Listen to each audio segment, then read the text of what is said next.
Mayong buntag sa tanan, daghang salamat sa inyong pagtambong sa aton buluhaton na anak kita sa mga Salmo 19. Ang himaya sa Diyos, kinapadayag sa iyang mabuhat, ug sa iyong pulong, Salmo de David.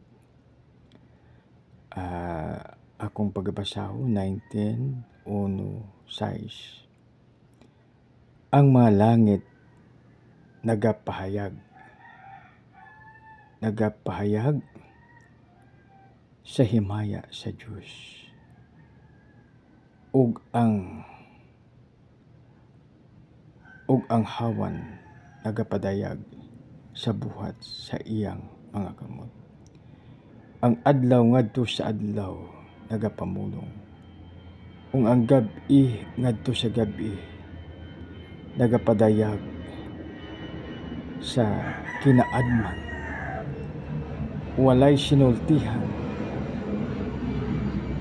sinultuhan ni pinalungan. Ang ilang tingog dili hidungdan sa buok yuta, magila ang ilang latid, ug sa kinatumyan sa kalibutan ang ilang mapulong diha kanila. Gibutang niya ang usa ka balong sa adlaw, nga ingon sa una kakaslunon, nga magagula gikan sa iyang higdaanan, ug nagakalipay siya ingon sa usa katawong kusgan sa pagdalagan sa iyang dalaganon. Gikan sa usa ka kinatumyan sa malangit, mao ang iyang pagikan, ug ang iyang paglibot ngadto sa mga kalumyan niini, ug walay bisan unsa nga natago gikan sa iyang kainit. Mao ini ang Cebuano version, moadto kita sa Tagalog version o Filipino version. Mali di ay sa moadto kita sa kuan siya, no? Sa Tagalog mga awit 19, no? 19. Mao ni maayo mautot ko pag Biblia gyud ang atong kwan, no? Kay kung kisa gasayop man ta. So kini ay 18 na, adto kita sa 19. Kay nipis man kaayo kini.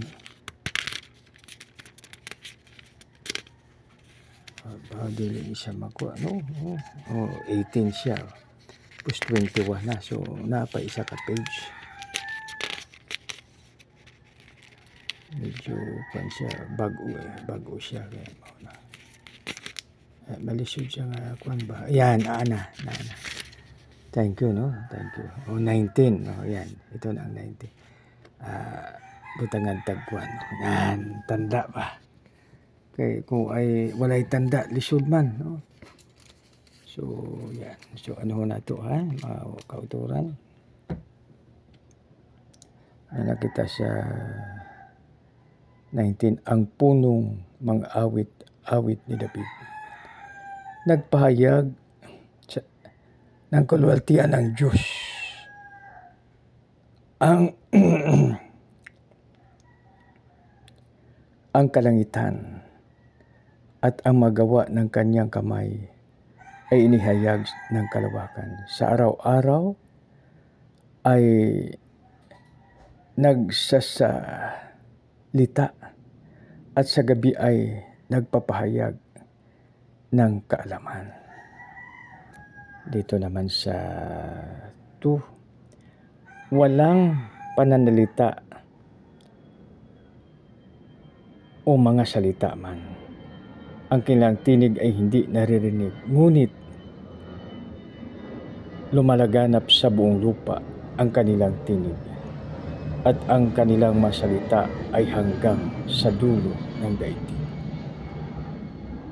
Sa kanila ay naglagay siya ng tulda para sa araw, na dumarating na gaya ng kasintahang lalaki, na papalabas sa kanyang silid, at nagagalak gaya ng malakas na tao na tumatakbo sa takbuhan. Ang kanyang pagsikat ay mula sa dulo ng malangit, at sa madulo niyaon ay ang kanyang paligid, at walang bagay na makukubli sa kanyang init. Purihin nawa ang Diyos sa pagbasa ng kanyang salita. Mga kaibigan, tayo po ay manalangin. Panginoon, maraming salamat po sa iyong salita. Sa pangalan ni Jesus, Amen.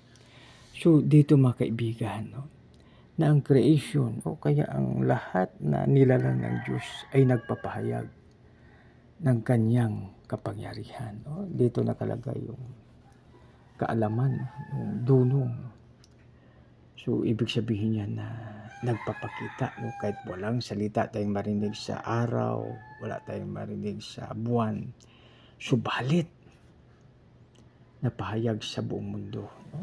Tingnan natin dito sa 6, kasi parang ito yung pinali niya. Sa 6, tingnan natin mga kaibigan. Ang kanyang pagsikat ay mula sa dulo ng malangit, at sa madulo niyon ay ang kanyang paligid, kanyang pagligid, na walang bagay na makukubli sa kanyang init. So yan mga kaibigan, kaya pasalamat tayo sa nature. So pag araw, may araw na sumisikat. Pag gabi naman, mayroong buwan na sumisikat. Kaya tayo ay pasalamat, mapalad tayo dahil nilalang ang Diyos. Ng Diyos ang lahat nating kailangan bago niya tayo lalangin. Kaya tayo ay mapalad, tayo na po'y manalangin. Maraming salamat sa iyong salita. Tulungan mo kaming manatili po ito sa amin, O Lord. At Lord, gamitin mo po kami sa makapangyarihan paraan.